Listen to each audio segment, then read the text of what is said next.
Time to smash it up on a Monday night. Hope you brought some beverages with you because we're talking Florida State for the next hour here on Warchant TV alongside managing editor Ira Schoffel. My name is Tom Lang. This is Monday Smash presented by State Farm agent and longtime supporter of Warchant.com, a huge Nole fan, Russ Voorhis. More on Russ in a little bit. Ira, good evening. How are you?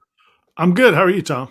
Man, I'm good. We're starting to get into like an information groove where there's not panic every 10 seconds and breaking news unexpectedly, and you got a spoonful of dinner and then you're saying, oh, well, I guess we got to do a video. So it's nice to be getting in a routine. I'm sure as the managing editor, you're probably appreciating that as well. Yeah, and most of the news at this point seems to be pretty positive, right? Just locking up players, locking up schedule dates, and everything's moving forward. I agree. Now, the news of the day, a couple of good things for Florida State.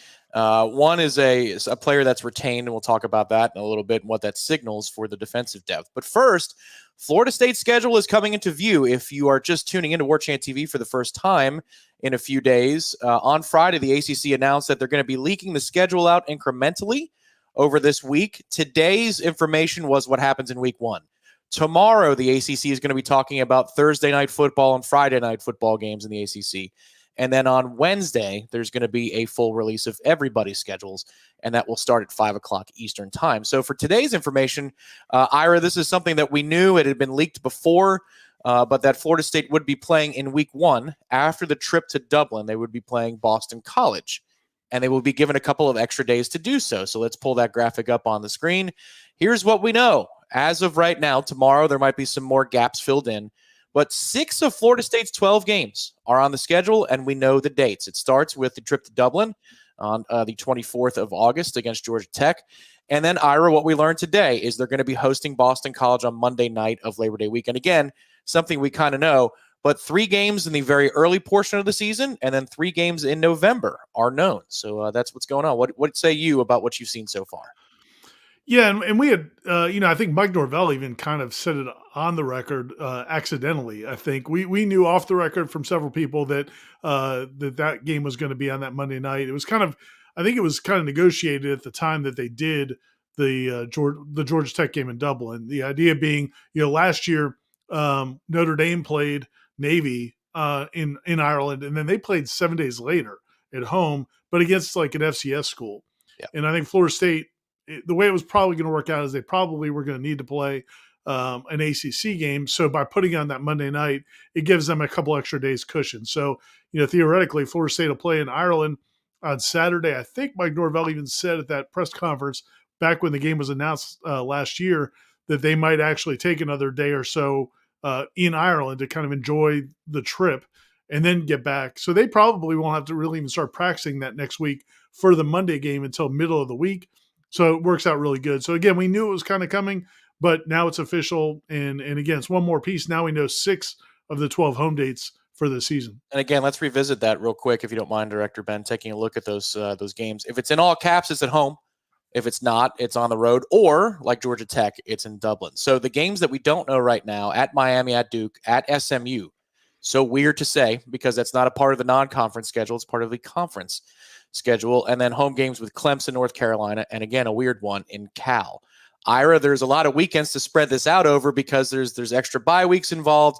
And then, of course, Florida State in a week 0 situation would have an extra bye coming anyway. So this schedule is going to be in some segments here. There's going to be little divided sections when this is all said and done where Florida State's going to get some breaks. Any thoughts on where at least one of those bye weeks may appear? Yeah, I mean, I definitely think they're going to have a bye week on the 7th of September. I mean, we've been hearing that's probably going to be the case, and it just seems almost impossible to conceive a situation where you'd play on Monday night after playing in Ireland and then have to play again the following Saturday. And so again, I think this was all kind of orchestrated pretty early on as far as that early part of the schedule. So I think Florida State's definitely going to have a bye week on November 7th. And then the question, from there is, where do those other 2 bye weeks fall? And I think some people, there are different kinds of Florida State fans. There are some people who want to know everything about the schedule as early as possible. And those people probably clued into the fact that Florida State's going to have 3 bye weeks this year because all of college football will have 2 bye weeks. but because you're playing in week 0, you're going to get 3. Florida State will have 3 this year. But some other people are probably just realizing that now. So it's going to be an interesting schedule. You also wonder, because they're going to have those 3 bye weeks, is that going to make it a little bit more palatable to give Florida State one of those Thursday games, which are always kind of tricky. A lot of times schools fight having that 5-day turnaround. But if you've got a bye week the week before, you can bank on Florida State's probably going to have at least one of those Thursday games. So, again, we don't know what those are, but Florida State hasn't had many Thursday games lately. They've been playing some of those Friday games against Boston College, and they had the Friday game against Florida last year. But I have a feeling you're going to see some Thursday, at least one Thursday on the schedule this year. So, Ira, I got a sleuth here just because I'm looking at the opponents. I would guess because they're getting a weeknight game at home, I'm just going to guess that they would do a Thursday game on the road. And this is me, again, guessing in the dark. They're not going to do that for Miami. They wouldn't. So your 2 candidates at that point would be either at Duke or at SMU. And to me, at SMU on the road would be a very weird and cool way to introduce an awkward conference relationship with the Mustangs. But I would think, again, we'll see how it comes out on Wednesday. But if I'm laying a prediction down, they would have a weeknight game on the road either against Duke or against SMU. I think that's something that might hold water. I think so. Yeah. I mean, it's very difficult. And again, some people know this, some people may not realize this. It's very, very difficult for Florida State, almost impossible for Florida State to host a Thursday night game. They have done it before. The only time I remember them doing it was that Clemson game when they had the fall break for one of the Bowden Bowls. And then because of the way, and if people have been to the stadium, it's part of campus, and there's so many academic classrooms in Doak Campbell Stadium. They basically have to shut down for people to be able to tailgate for a Thursday night game. They have to shut down basically the whole campus. And so it's just really difficult for Florida State to host a Thursday night game. So it's almost always on the road. And I would lean towards Duke just from I don't know. Part of me thinks that from a travel standpoint, but you make a good point. And the reality is travel isn't, it's an extra hour in a flight. Maybe Dallas is not a far flight. So it's, man, I could see either one of those, and you make a good point. SMU might be a fun Thursday night game. Well, and also you got to throw in the construction of the stadium as well, in terms of parking spaces and things like that for considerations. It's going to be a bumpy year, and to add a weeknight game in Tallahassee beyond the Monday would be kind of tough. Also today, news for Florida State. This is big because in the last week, Darrell Jackson's name appeared on the social media handle of the Battle's End. The Battle's End X or Twitter account is something that people check every day now to see what players are locked in with Florida State. And then today, Ira, Joshua Farmer, the interior defensive lineman, who, again, I think they've been giving Florida State fans headaches and maybe heart attacks a little bit over the last year in terms of will they stay or will they go. But it appears for now, at least the NIL collective is concerned, that those 2 players are back in the fold, meaning a month ago, it seemed like maybe Patrick Payton, Josh Farmer, Darrell Jackson might not be a part of plans. All 3 are in the fold for at least the spring and probably the fall of 2024. Yeah, it's as good. It's as secure as you could feel. Again, in this era of college football, unless somebody's with your team in the fall, it's hard to know 100% for sure. But yeah, it looks very good for Florida State. The fact that they did re-up on their NIL deals with the Battle's End definitely is a really good sign. And Josh Farmer, I don't know. He and Patrick Payton are probably the 2 biggest ones that people wanted to know about, right? Coming into this season, into this off season, just because that position's so hard to fill. You can find defensive backs, you can find receivers, you can find running backs, but it's really hard to find players in the line of scrimmage. And if things didn't go well, as you said, Patrick Payton at one point tweeted that he was going to go in the transfer portal. He changed his mind. There was a report that Josh Farmer was going to go in the transfer portal. He never put anything on social media and kind of denied it pretty quickly. But there's always been a concern because a year ago that he and Darrell Jackson, there was, a lot of concern about whether they were going to stay. So as for right now, they're on the team, and that, really gives you an idea of what they've added in the transfer portal these last few weeks, or not, these last couple of weeks, really since just January 1st, the defensive linemen they've added to this group. Now with what they've got coming back, man, you feel really good, I think, about that defensive front. And I already felt good about the secondary now. And then you pick up a linebacker last week, and you've got DJ Lundy coming back, and you see that defense really kind of taking shape. Well, that's something I want to talk about in just a second. But for those of you that are popping in and maybe you're thinking, hey, we're going to hear about Junior Day. In about a half an hour from now, Michael Langston will join us on Monday Smash, and we'll talk about 2 RPM picks he's put in. That's the on-3 manner in which you predict somebody's going to say yes and commit to Florida State. And then we're going to take some of your questions for Michael before the show's out. If you've got questions for Ira and I, you do have about 25 to 30 minutes to do that. So populate those in the chat, and Director Ben behind the scenes will pull those up.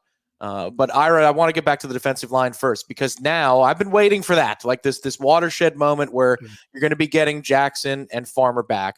Because now if you line it up, the interior, you've got those 2 guys. You've got Grady Kelly, the transfer, Daniel Lyons, maybe KJ Sampson gets some more important reps. And then on the edges, you've got Patrick Payton back. Marvin Jones Jr. is going to be your other pass rush type. But Sione Lolohea, very good player for Oregon State, second team all-conference. Tomiwa Durajaye from West Virginia, Byron Turner. Like, there's depth there now, Ira. They can rotate if they want to and have some fresh bodies in the third and fourth quarter. Yeah, without question. And I think that's as important as anything. I mean, Patrick Payton's going to be the flash guy. He's going to make, a lot of plays. He could be a guy that racks up 10, 11 sacks next year. But in terms of the depth, where I thought Florida State was so good late in games was that depth, rotating those guys in, especially throughout the course of a season. And I think that was part of why, we question it sometimes. Corey, sitting next to Corey in the press box, he would get mad a lot of times during games because early in games, they're taking Jared Verse and Patrick Payton out and putting in the backup defensive ends, Gilbert Edmond and Byron Turner. And I got Corey's frustration, but I think when you look at how well that defense played in those last few weeks, I think they were able to do that because those guys didn't have all that wear and tear on their bodies. And I think that's going to be key again this year. I think that depth is there. They probably need, when you talk about the defensive tackles, I like Daniel Lyons a lot, and I think KJ Sampson's got a chance to be really, really good. But he'll be a redshirt freshman this season. So you mentioned the 3 older guys that they'll have in the defensive tackle rotation. I think they probably need to get at least one more. But defensive end, I think they're set. I feel like they're in really good shape. And again, you don't have Jared Verse, and you'd love to have Braden Fisk and Fabian Levitt back, but at some point they have to move on. And I think you've got a really nice combination of talent, experience, and depth on that defensive line. Ira, it's something that reminds me of Leonard Hamilton's rotations. The argument that we had with what Mike Norvell, and maybe you weren't arguing, but I was in the post-game show saying, good Lord, it's a 10-10 ball game in the third quarter. Do we have to have backups in? You can go win the game now and not let this thing go all the way to the distance and to the final few minutes. Boston College is one of those specific places where I got very frustrated. But, Coach Ham has done this for years and years with the large rotation that Florida State had. And it could be the beginning of a game where he's trying to steal minutes in the first media timeout, the second media timeout. And then he rotates in his 6th man, who might be his best player in some instances. And then look at they own the NCAA record for overtime wins. I think they've got 13 or 14 straight overtime wins. And I mean, you don't have to be a basketball expert to figure out that probably is part of it. And I'm not saying it's definitely the right thing to do in all situations. And I get, and again, I sit next to Corey, so I hear him complaining about it. And I know you get frustrated with it too. And I'm not saying I agree with it in all situations, but that is the reason they do it.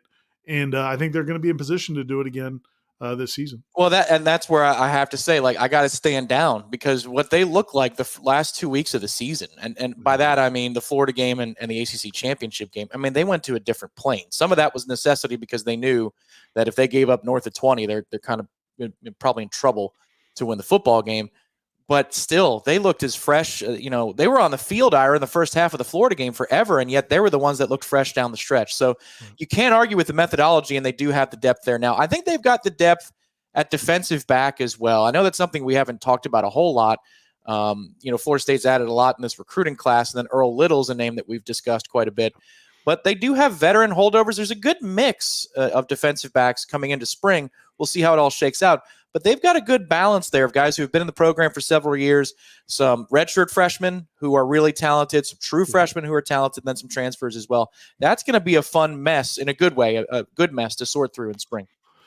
Yeah, the competition is going to be tremendous there. I mean, because there's guys you don't even. I think we kind of forget about to some degree. Greedy Vance didn't have a huge number of big, game changing plays this season, so I think he's somebody people don't forget about. People forget about a little bit. Kevin Knowles kind of moved into that safety role to help out with depth there. He's naturally been more of a slot corner, and he had more success as a slot corner. I also don't think he was healthy this past year. Now Jarian Jones is gone, so now maybe you got Kevin Knowles more into that slot corner role, but you also have Edwin Joseph, who was a redshirt freshman that I thought was real impressive last year. So he got hurt. Conrad Hussey's a young guy. KJ Kirkland, Quindarius Jones at corner. That defensive back room is becoming a problem. And then especially, then you add in some of these freshmen. Now I think looking at them at the practices we saw down in South Florida, it looked like some of these newcomers, Charles Lester, Kai Bates, they need to spend a little time in the weight room. They're not as developed as these older defensive backs are, but they're supposed to be super talented too. So it's gonna be fun to watch that group this spring. I've never asked you about this actually. So when you were down there, because everybody was worried about opt-outs and like the sky's falling, and so we didn't really talk about some of those. I don't even know what you call it, super early enrollees, because it's not even spring semester yet, but you're able to be there for practice. It's kind of a new phenomenon. But were there some signees that stood out to you? What did Cromenhawk look like in maybe some limited action he got? Anything that stood out to you about what you were able to observe that week of practices? Unfortunately, we didn't get to see as much as we do when they're at home. Yeah. And the reason they do that is when they go to bowl sites, Mike Norvell, I think, would allow us in for the whole practice, but he wouldn't be able to keep out the other team's media for the whole practice. Right. So because the other teams don't do it, he doesn't do it. So we didn't get a ton of time. I will say, Lester 100% looks fluid. I mean, watching him run those basic drills we get to see in the portions of practice where we get to film clearly. And then Cromenhawk has a live arm, no question about it. I think when they did the practices, the impression I got was they didn't have the freshmen doing all the team stuff because they would have been lost and they would have slowed things down. So I think they just did some fundamental stuff early and then did some basic stuff and watched a lot. But you definitely can see the talent level of those young guys. I know this is something, we'll get to the questions in just a moment, but I know this is something that you would co-sign. But it's important, not to, and this is a lesson that I learned this past year in several ways, but not to assign the 2023 version of a player in your brain to the definitive, that's what that player is moving forward. Guys can develop and guys can change their stories. Like, for example, Jarian Jones is the player I would circle that we watched camps and Jarian was unavailable. He was banged up a little bit and he came on, I think it was late in fall as that camp was starting to wrap up. But Greedy Vance had kind of locked down slot corner and nickel corner at that time. And then the depth chart comes out and Jarian's name is on top of it. And the thought was maybe that's a nod, maybe not, maybe it's merit. But by the end of the year, Pro Football Focus is one metric, but Jarian made a ton of huge plays for Florida State. Yeah. And if we were talking in January of last year, I know I would have said, man, I hope we have a solution that's not Jarian Jones. And yet by the end of the year, like, he's one of the dudes. So it's a word of caution as we enter, even if it's a Kevin Knowles or a Greedy Vance, let it play out because sometimes guys surprise you. And it's across the board. I mean, Renardo Green we weren't the only ones who kind of wrote off Renardo Green 2 or 3 years into his career. There were people inside the program who did not think Renardo Green was going to become anything close to what he became. But, got healthier, it started to click. And that's the thing that stinks really. One of the things that I think that stinks about the transfer portal is there, Jimbo would say this, Bobby Bowden would say this, coaches have said this since the beginning of time, that not every player develops at the same pace. And some guys come in and look great as freshmen, but never really get a whole lot better. Some guys don't look great as freshmen and get better and better and better. But with the portal and guys just bailing after a year or two, I really think I think it's going to affect some guys. I think it's going to hurt some players' ability to develop because you don't have that time invested in one program. And a lot of times these other schools are going to be looking for somebody to come in for a quick fix. I think there's some consequences to the transfer portal that I think are going to affect that natural evolution if you can't keep guys in your program for the whole 4 or 5 years. Yeah, you've got several examples in the defensive backfield, like cautionary tales. Like one of them is Omarion Cooper is going to be your lockdown guy. He wasn't. Renardo Green is your liability. No, he was your lockdown guy. Yeah. Akeem Dent, you need to find a replacement for Akeem Dent. Well, last year he was one of the most valuable defensive backs Florida State had. So it'll be fun to document the ups and the downs. But all I would say is, like, don't buy all the stock in one player just now, because you might end up with no money in your hand if you're a fan. Like, you just I mean, think Kevin, like you said with Kevin Knowles. I mean, his freshman year, and he comes in, making picks, and you're just thinking, okay, this kid's going to be unbelievable. And I do think he was. I think he's battled injuries, and I think that's been a big part of it. He's still very well liked, very well thought of, and so maybe this year he has that big bounce back year. Yeah, he did not get hurtled in the Georgia game. Notice in the Orange Bowl, he almost got hurtled again, but he clipped the kid, and the kid ended up landing kind of on his shoulder, because McCaffrey did that to him, and like one other, not McCaffrey, listen to me, generalized. Shipley did that to him. Why would I ever call Shipley McCaffrey? I don't know. And one other kid did it to him. But anyway, I digress. Let's get to some questions here on Monday Smash, presented by State Farm agent Russ Forhis. Remember to hit the like button underneath the video. In about 15 to 20 minutes time, Michael Langston will be by for recruiting questions, so you can file those away. But for Ira and I right now, what do we have from the chat window? Get down or lay down. Hey, what's going on? It's been a while since we've seen you in the chat. Tom and Ira, each of you get one. Who is this fall's surprise breakout performer? All right. Surprise, huh? What do you define as a surprise? That's the challenge. Is like, I'm all in. I've mentioned it last week. I think I'm all in with like Azaria Thomas. I think he's going to have a huge year, but that's not a surprise probably at this point. I would say if I had to pick and then like, I don't know, is Hakeem Williams a surprise? Yeah. We all thought he was going to be really good, and then he got hurt. I'm going to go with, I don't know, man. That's a tough, there's so many guys that kind of fit that answer that I don't know. Does anybody jump to you? I mean, cause I want to say DJ Uyungale. I think he's going to be a lot better than people think, but that doesn't qualify. It's kind of a weird season for that. I've got a freshman, and maybe after watching 4 or 5 spring practices, I go, nope, never mind. But Landon Thomas would be my surprise. And this would be about contribution, maybe not production as, receptions and yards.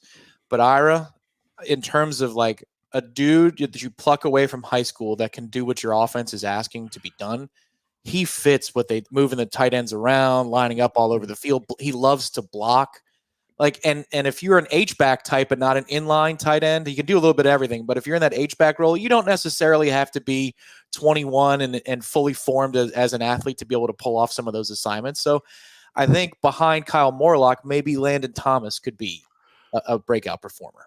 And what I would tell anybody watching this right now is you need to go back and watch Tom's video with D-Rob, Dominic Robinson, about Landon Thomas, because apparently I saw it. I don't know if I watched the whole thing, but Corey just raves and raves about that segment as well. So you guys definitely sold really Landon Thomas well. Yeah, I think Corey had some really high. He would never tell me that, so thank you for telling me that. But yeah, I think he was impressed by it as well. All right. Again, I don't know if this definitely qualifies as a surprise to me. January, man, it's fine. Earl Little. Well, I'm just saying, because I'm trying to figure out what qualifies. Yeah. Earl Little to me. I think Earl Little, I think he's going to be a star. Partly based on your interview with our guy at Alabama. So Clint Lamb. And plus I liked him coming out of high school. So I'm going to go with Earl Little. That'd be my guy. But even him, he was a huge recruit. I don't know if it's a big surprise. Thank you. Get down or lay down. That was a fun exercise. See, it's fun to go through. You go on the third level of the 2 deep. That doesn't even exist. That's not a thing. Brett Taylor, guess at the rotation for oh my God, guys, you're bringing it tonight. Guess at the rotation for running back in 2024, ranked up by touches per game. Give us top 3 or 4. Okay, so we don't have to go in order. Thank God. Touches per game. What do you think, Ira? You got LT is definitely going to be in there. Mm-hmm. I think Roydell Williams, the Alabama transfer, is going to be in there. Yep. I think Cam Davis is going to be in there. Okay. And I'm going to take a flyer on Samuel Singleton. Okay. I think that's the correct 4, because Cam provides you something different as what Singleton brings you. Roydell is going to, yeah, it's not Jalen Lucas because he's more of a kick returner and a specialist. I think that's a gadget player. I was intrigued, and I don't think they'll do this full time, Ira, but I was intrigued by seeing Ja'Kai in the backfield. I'm not saying he would get top 4 touches. I just wonder if they might do a little bit more of that. He looked pretty natural running the Wildcat, and I know that he was a running back before, but that doesn't answer Brett's question. I think you. I mean, people are going to say like I'm killing Keziah because I don't have Keziah in there. I don't know. I thought we'd see more out of Keziah, and it was a tough situation. I get it in the Orange Bowl, but I thought we'd see a little bit more out of him late in the season. So right now, I just think Singleton has that blazing speed. Yeah, the Keziah. Sorry, the Keziah thing is interesting to me. Like, he's got the skill set to be in the top 3 or top 4. There's no question about that to me. But I just think there's a little bit of redundancy in his game and Roydell's game. So I don't know if you're looking for variety. Like, Lawrence is so versatile that he's going to do what he's going to do, and he's going to be in that rotation. Yeah. But then I kind of think you're getting the same player a little bit in Keziah and Roydell. And then Singleton is his own unique kind of track star player. And then Cam could be a wrecking ball for you. I don't know. If you're projecting that Cam's going to be, a leader type, then he could climb the ranks quickly. That dude is cerebral as hell. And so I think he can climb up the ranks fast. But thank you, Brett. We appreciate. It's a good question. There's definitely plenty of options. Octavio wants to know. Oh, Octavio, how's it going? I met him at Corner Pocket on a Friday night earlier this football season. I guess that's not early at all anymore. It's late last year. What is your fear for DJU? We know the best case scenario, but what are some things that could haunt him? What are some things that could haunt him? I don't know, man.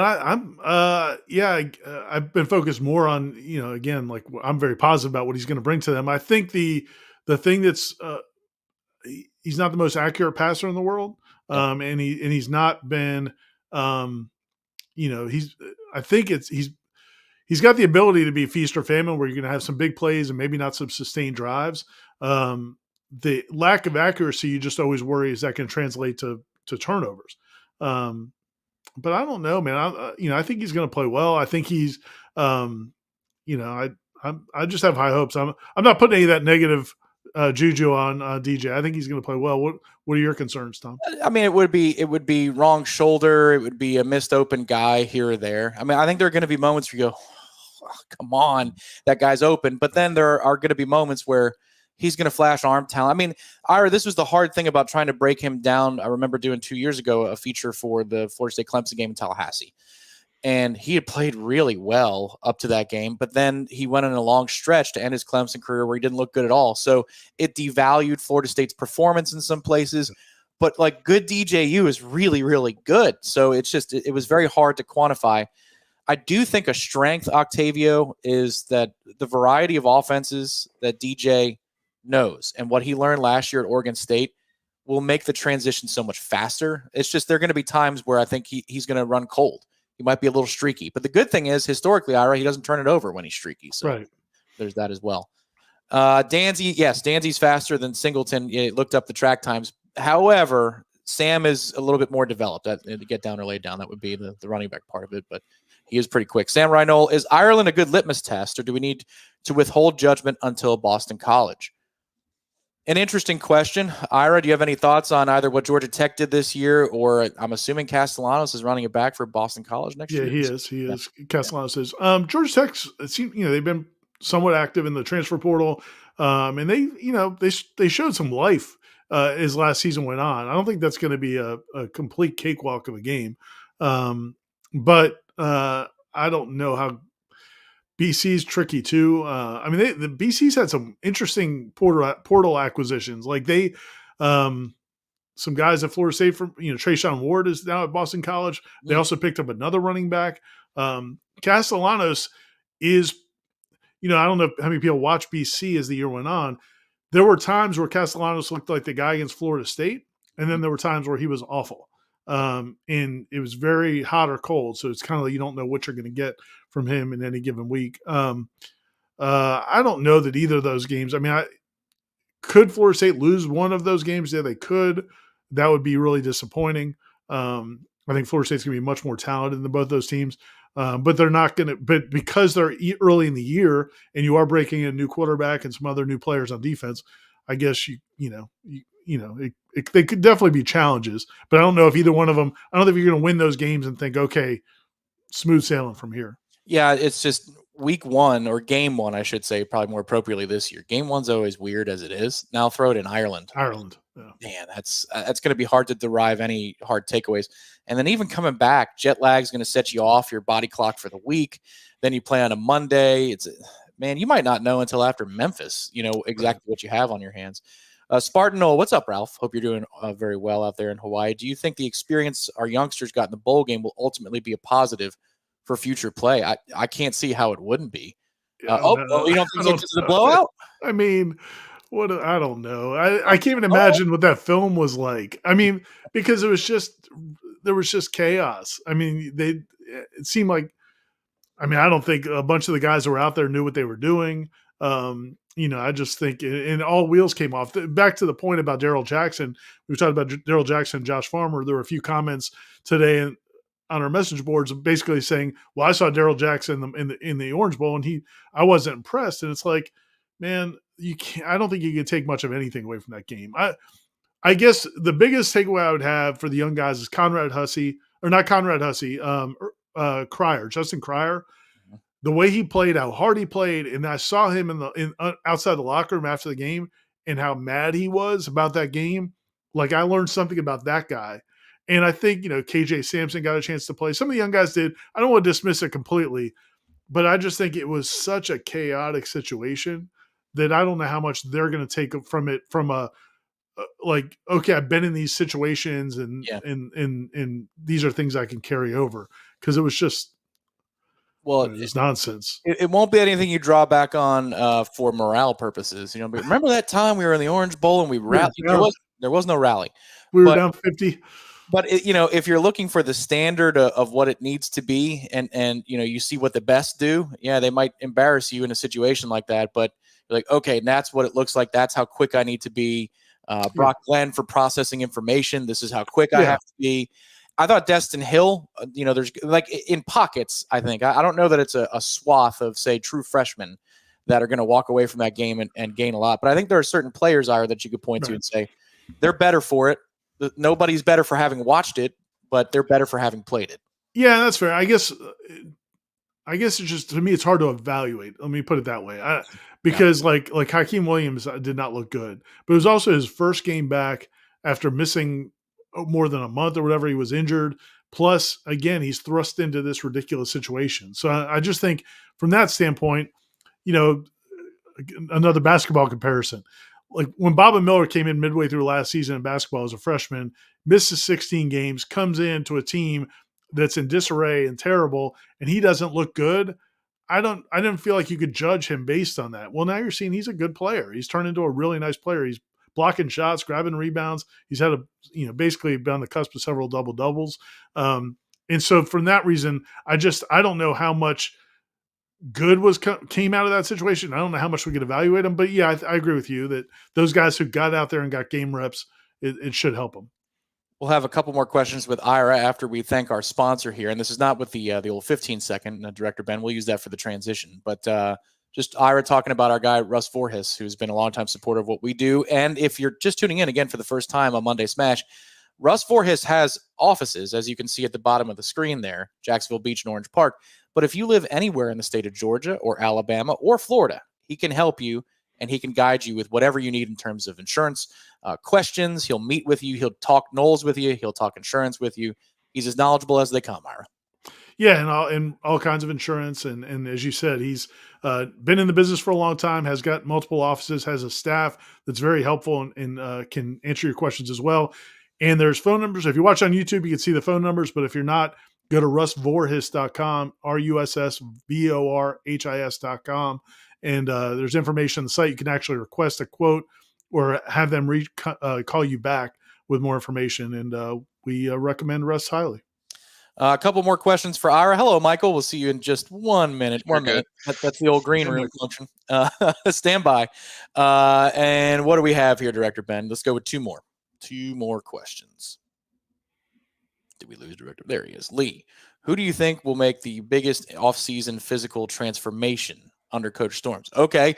Well, is it one of those kids, Ira, that you saw at maybe Orange Bowl practices, or do you think it might be somebody else? Any guesses? Those freshmen should. I mean, if you think about what we saw from, again, like Hakeem Williams, his body type when he came in, when we saw him in February at the tour of duty to what he looked like by August, that was impressive. And I think you'll see that with some of those young guys as well. One big one that I really want to see is Julian Armella. I think, and you and I have watched Julian a lot, you more than me when watching the offensive line, defensive line drills. I think there's an opportunity for him and Jalen Early to compete for playing time this fall. This will be their third year in the system. This will be their third year at college. I'm not saying it's do or die because it's clearly not.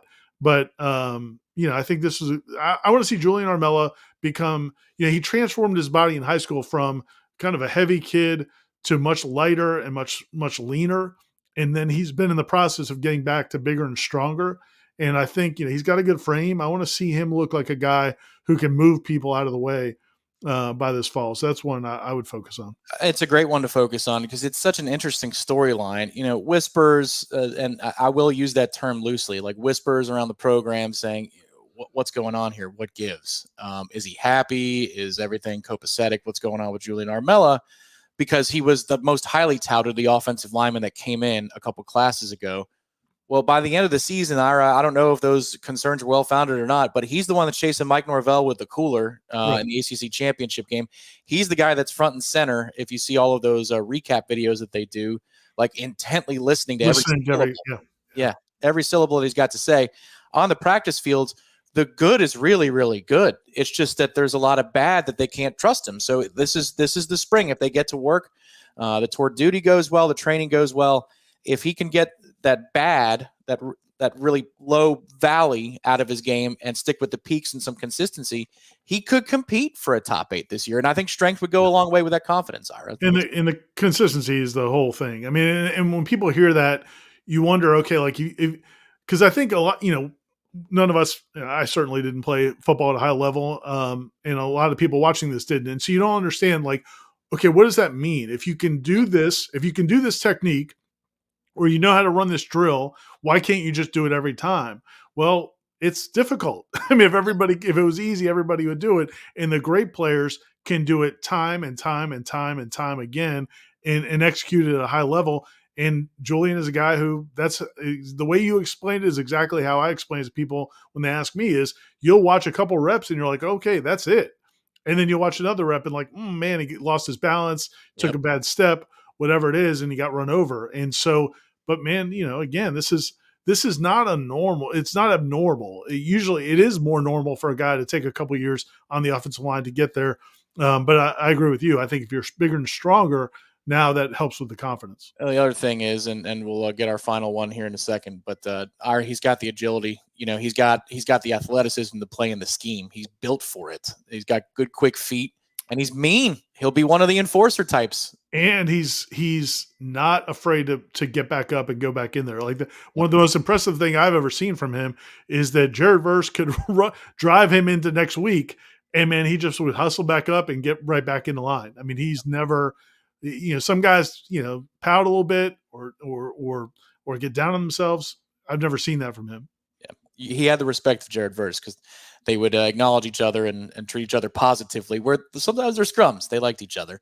Our last of the night is Robert D. Just to thank you very much for your contribution. He just says, Ira and Tom, good combo, with a thumbs up. Thanks, Robert D. Robert, we appreciate that. And that thumbs up is something y'all should hit underneath the video, because coming up in just a second will be our senior recruiting analyst and our portal analyst, as I like to say these days, too. That is Michael Langston. Ira, thank you very much. I heard you haven't had dinner yet, so go get you some grub, man. Yeah, I look like I'm missing a lot of meals, I know. But appreciate it, Tom. Enjoy the rest of the evening, and I'll be watching to see what Michael has to say. We'll be back in 15 seconds from our friend Russ Fortas.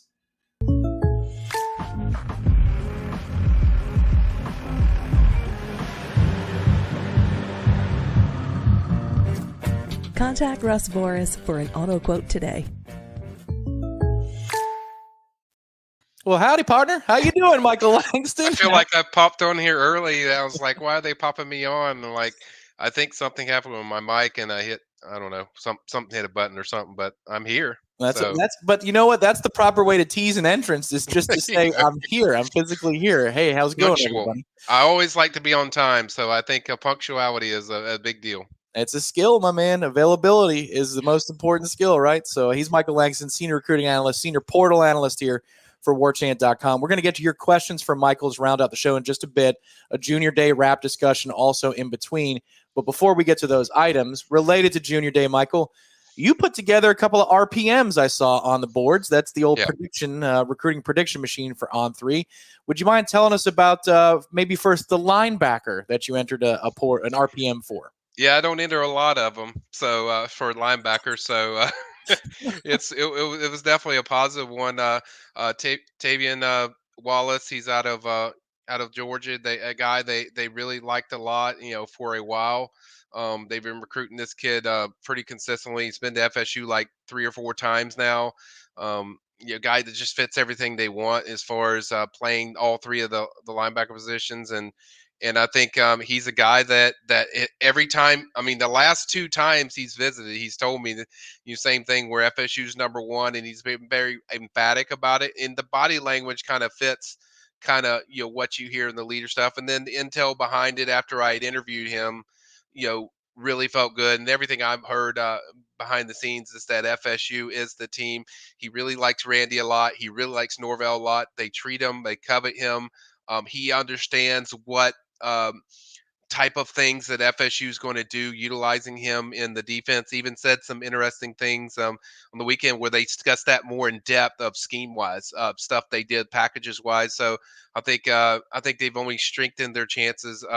Certainly there with Tavion, and so that's one of them. And then the other one is Gregory Thomas out of American Heritage. Shocker, another American Heritage kid. That they're after, but has had a long time. I felt for like the last 2 visits that FSU was really, trending in a very positive place for Greg. He's a guy that was a freshman when Pat was there, so he knows Pat well. That's a guy that he has a really strong relationship with. Even an extra tie is he's part of the Seminole tribe with his family ancestry, so he has some Seminole in him already. So and I think just everything's checked and clicked with Greg from the start. It isn't just the ties or the Seminole heritage. It's really just his connection when he sees what FSU does and just the feeling he gets when he's there. Like I hit a lot of guys up on different topics, and whenever I do have to do recruit reaction, he is one of the first to respond immediately. So you can tell he's invested in what they're doing, excited about where they're growing, and I just feel like everything points to FSU there. I think FSU is in a good position for both of those young men. So, Michael, we'll do the recruiting chat often here on Warchant TV, and there'll be, Q&As on different players, and it gets right kind of into the weeds about recruiting. But if you don't mind, there's a lot of casual Florida State fans who love the team stuff that tune into Smash, just talking about what a junior day looks like for kids, when they get on campus. Like, it's more than a day, right? They stay overnight, but like, what is the experience like for a high school player when they visit a campus for junior day? Yeah, it's essentially, to start off with, it's essentially a fancy name for an unofficial visit. They do a lot of unofficial visit stuff, but it's more time constraint type stuff where it's probably like a 3 4 hour event, but overall the kids can stay as long as they want. They want to stay overnight, they can come back and keep visiting. Basically to do a lot of different activities with the kids just to show them what the college athlete goes through, get them to experience kind of just some cases around the players, but just be around to see kind of what the program as a whole has to offer. And it's just really, for me, it's more personal time around the coaches where you can get to know these guys personally instead of what you see with them visiting your school. Or if you visited before, you sometimes get a more detailed layout. They go through film, they watch a lot of things. There's football stuff, but there's also off the field stuff, personal stuff that, from a relationship standpoint, it really depends on the players. Like if you've done a lot of that, film study and stuff, they're not going to focus as much on that. They're going to focus on stuff that I think they do a really good job of these junior days of how they flow with each recruit. It's like what each recruit is going to connect with. I think that's what FSU does. So it's basically just a get to know the program, or sometimes for some kids, it's a first look at the program, because a lot of times these kids have never been to FSU. A few of them are first visit. So I think it really, though, it's kind of a fancy word of an unofficial visit, but it's a little more. They do a few more things, a few more activities that you don't get for the normal unofficial visit. But really, it's just a get to know process. Well, that seems to be Florida State's strength too, because relationships is how they operate. That's their number one currency. So I'm sure that's where they flex their muscle. Let's get to some questions here on All Monday right. Smash for Michael. Let's see. First question up on the board is from Super Music Man, 1965. How about that Auburn linebacker? See, I knew we would go to the portal, Michael. I just knew we would go to the portal. But your thoughts on the portal linebacker? His name escapes me. Go ahead. Yep. His name is Cam Riley. Cam Riley. Yep. That's a guy they've been. I've heard a lot of buzz and activity. I do expect a pursuit, probably a visit. Like I say, he's a May guy, so you probably won't see a lot of activity until like May. But I do think you'll see a visit. I do think there's mutual interest. I think there's certainly a realistic and legit shot that they can get this kid. They also have Nakai Hill Green, who we've covered, the Charlotte linebacker. I think that's the situation that could work out for FSU in probably May or June. There's some academic stuff to figure out, but I think they feel good about their position. But I think Cam Riley, big linebacker. I know if Tom pulls up the profile, it'll maybe freak some people out because his size doesn't equal what a linebacker is supposed to be as far as size wise. I think it's 6'5", 240 or something like that. Seems more like a defensive end. Yes, he's definitely a guy that I've heard a good amount of buzz with. That's probably the guy I think their target locked on to start with in the month of May when we hit that May 1st to May 15th window. I think that's going to be one of the top guys they push for, and I think there's I've heard a pretty realistic shot as far as FSU landing him, and he kind of fits what they're looking for, kind of pretty productive type of linebacker. Mm. He knows the system. He knows what type of stuff that FSU would like to do, and certainly fits all the characteristics that we've heard of what they're looking for. Well, I'll tell you what, two characteristics that fit what I'm looking for, Michael, are 6'5" and 242 pounds. Those are characteristics that I'm all about right there. Yeah. So you could see that we had his on-3 profile up. He was 215, 210 coming out of high school. Yeah. Putting on 30 pounds. I mean, my goodness, 30 pounds. He looks like a little kid there compared to the Auburn photo. But 245. All right, we'll see if Florida State lands him. That lends itself to NoleFan 91's question. I think the answer is just a resounding yes. Do we look for another linebacker in spring? Yeah. This is a priority for Florida State. Yeah, they definitely want that. Probably two, to be honest with you, because they don't have one outside of they got Sean Murphy, but they still want to really solidify that depth, and we've seen that across the board with FSU. They're not afraid to go over the position of what they need, and I think you could see two guys added, but I think Cam is definitely the top guy that hasn't visited, that they really are locked in, and usually when they lock in, the results are pretty good. Usually I hear like constant calls. The chances are usually pretty good. Tom Kirkpatrick wants to know what happened to the defensive end who was a 5-star player in 25 and changed to 24. I don't know if he's a 5-star, but might they be referring to Amari Williams? Is that? Yeah, he could be. He switched from 2025 to 2024. He was the number one athlete in the country for 2025, but obviously the rankings kind of shift once you'll go to another class. I feel extremely good that FSU is going to get some good news whenever he decides to announce. I've heard he wants to announce with in the February late signing period, but I feel pretty strongly about where FSU sits there. I think people will be pretty happy whenever he does eventually reveal that news, and it's a plus for them because you just added a quarterback, Trevor Jackson, I believe is his name, and then and then you add him. I think if you get those two additions, which one they've already enrolled in FSU, so you got him, and then you add in Amari, I think that's certainly could push them into that top 10. Question on Amari Williams, because I remember doing the signing day show, and that's always is a grind, you know that. And there was this urgency. It felt like if he wasn't going to sign today, then the chances not so sure. Like it's not now or never, but it was close to that. So what do you think happened that made him stick with Florida State? Well, I have intel I can't share on that yet. Okay, okay. But I was feeling the same way. Like, hey, there was going to be visits. I will kind of go into a little backstory after that, once everything goes down. But once I found out this information, I kind of, I felt pretty good about, where things were. But I don't think anything just, ultimately changed. I think, I'll go into it later, but Yeah. I could just say people, I think there's a really, really good chance he'll end up at FSU. Okay, so we'll put a bookmark in that. We won't There you go. forget. We have long memories here on warchant.com and Warchant TV. So head over to the site after. There might be a backstory in writing, but maybe we can get that on video as Yeah. well. Yeah. What I will say, Michael, is that interview that day, it looked like he wanted to commit on the spot when he visited, but that Yeah.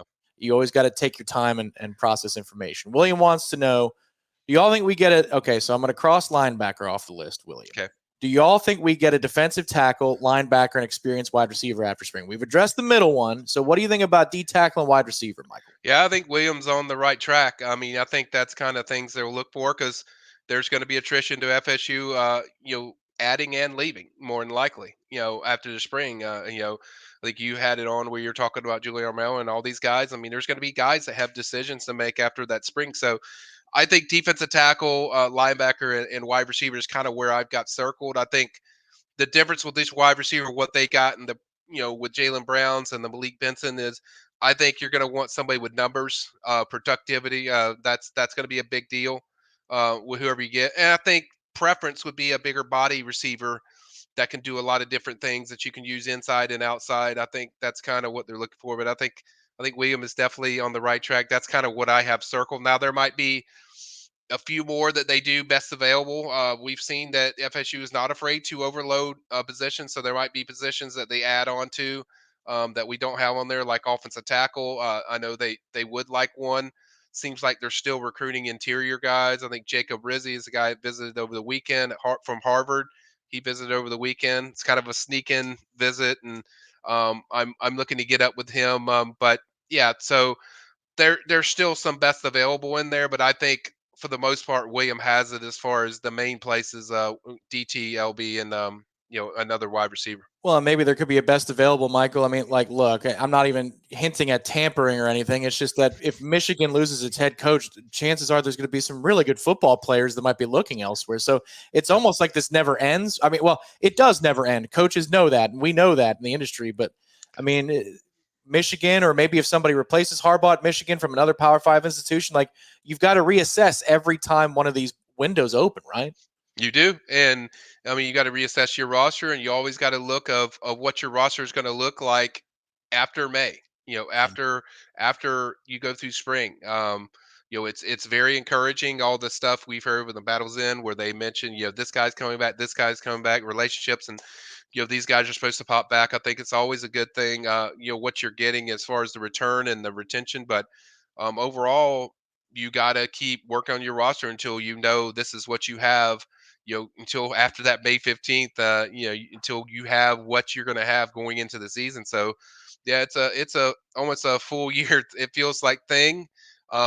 Obviously, the next 2 weeks we'll have back to back again junior days. That'll kind of wrap up my part. After that, I'm gonna kind of slide away a little bit and let the team guys do their things.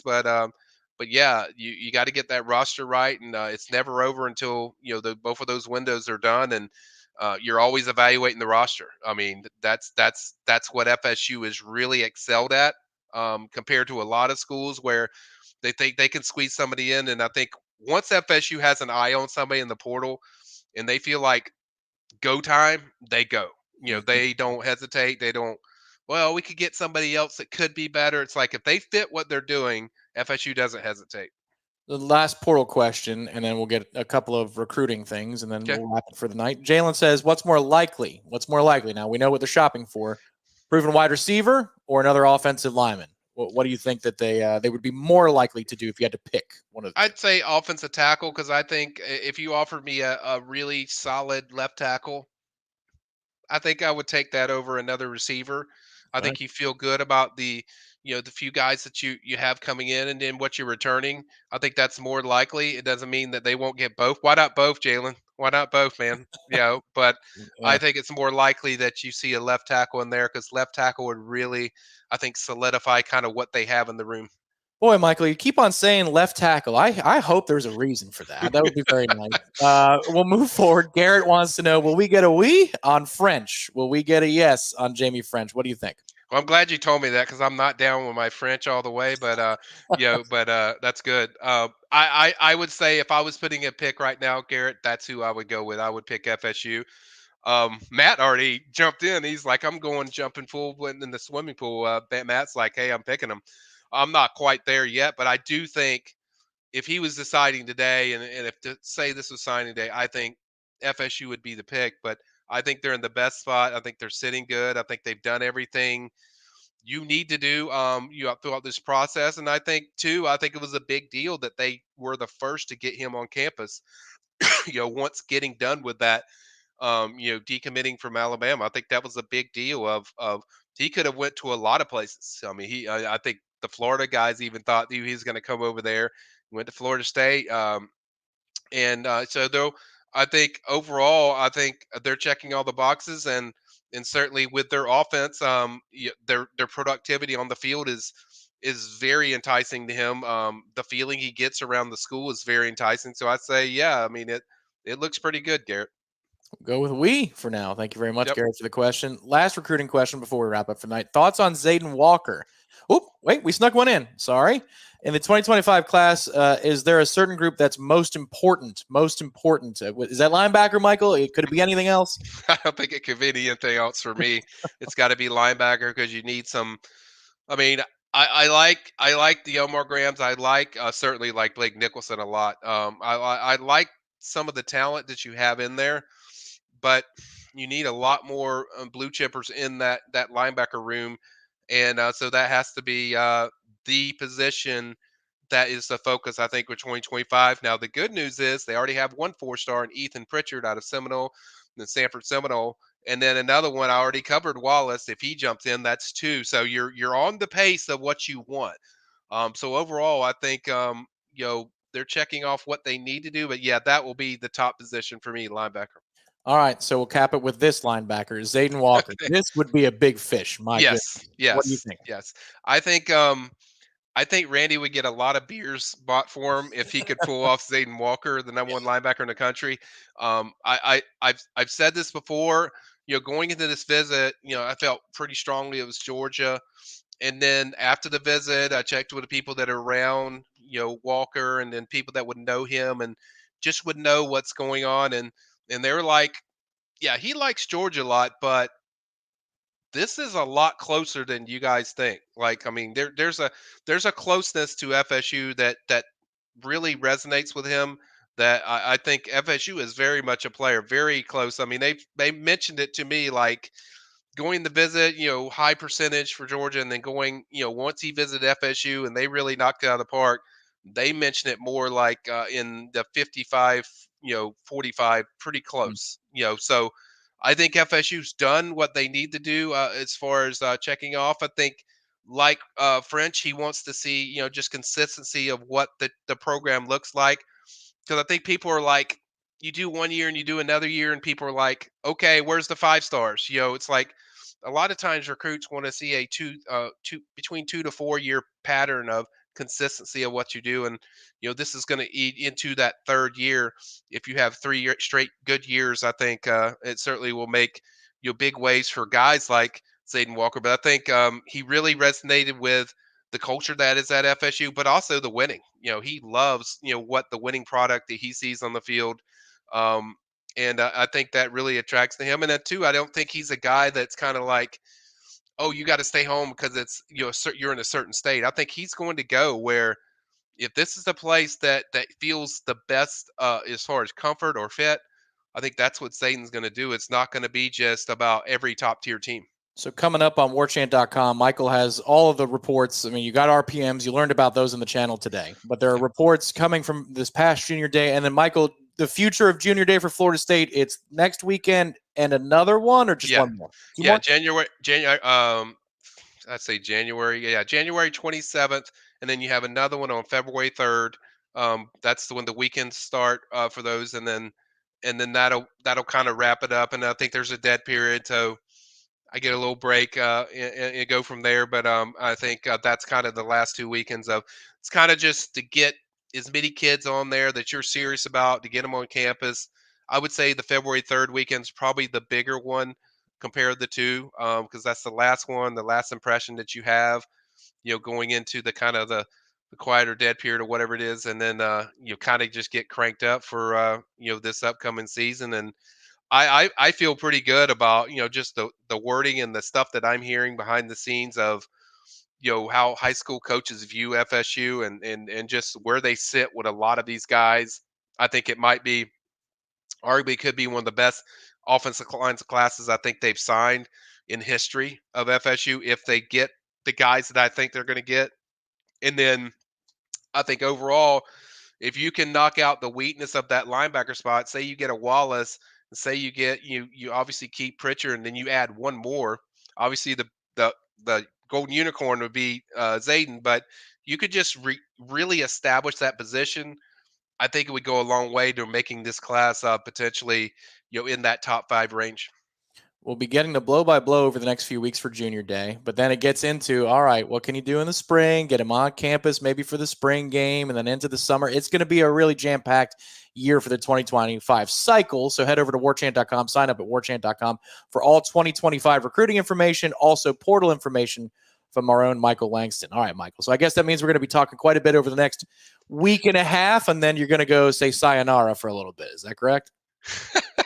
Yeah, that's kind of what we're setting. I will say this, guys. I'm not going to leave you empty-handed.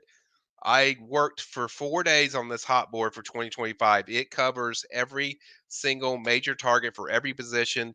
We've released the quarterbacks, we've released running backs and receivers and tight ends. We have the offensive line coming up. I have the entire thing done. We're going to pop it out to you in spades. So when I'm gone, you're still going to get your piece. So I want to make sure I took care of you guys, before we jet on out of here, as far as and let the team guys do their thing in March. But I mean, overall, I think I'm excited about it. It's been an exciting year. It's been a up and down, stressful year with the Norvell coaching stuff to just overall with portal and juggling it.